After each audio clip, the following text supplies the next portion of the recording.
good soil. The composition of the soil is also very important.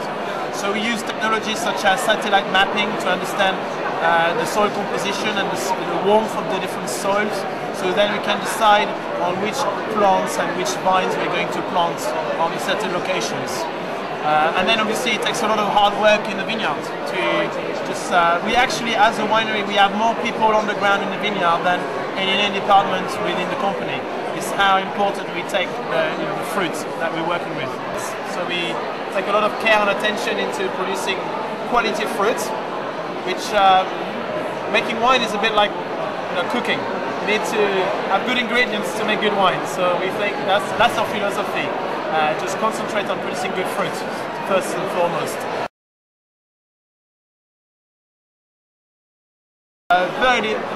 Very little, if no fertilizer at all. So almost organic growing. The other thing we do is we take care of the environment by with different initiatives. One of them being offsetting all of carbon emissions. And as you can imagine, with the UK being our first market to the export, carbon emissions are key and are a big contribution. So what we do is we offset all of these carbon emissions, and we were the first winery in Chile to do this. Pinot Noir is originally from Burgundy, and it's now grown in many areas and countries around the world. Chile is really well known for Cabernet Sauvignon. It's the most planted red grape in Chile. But there's a bit of a following for Chilean Pinot. Chilean Pinot, I like to characterize it as, in terms of style, in between what you get in some of the warmer or more full-bodied styles of Burgundy Pinot Noir and what you get in California Pinot Noir.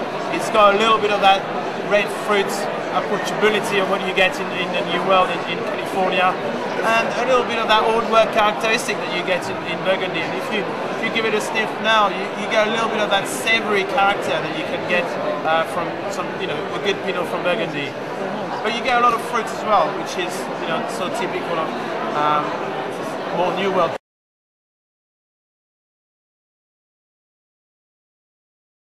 We work a lot with traditional techniques. In fact, we bought some equipment from Burgundy. This is such a small production that we actually have 2 tanks just for this wine, 2 small tanks. We use a traditional technique developed in Burgundy called pigeage. And pigeage is it's called punching down in English. And it's basically during the maceration and fermentation of the fruit. We use basically sticks to kind of punch down the cap of fruit at the top, to kind of plunge it down at the bottom, and so it's just to extract flavors and color from the skin. So yeah, as I said, just typical equipment from Burgundy.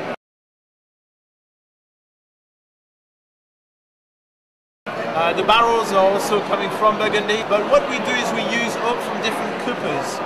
And think of oak, our winemaker thinks of oak as, when you're cooking as the spice box when you're cooking. You've got like all these different herbs and spices, and different coopers will actually deliver different flavors and aromas and intensities. So we play about with different coopers, different styles of barrels, just to give the right amount of spice and flavor to the wine.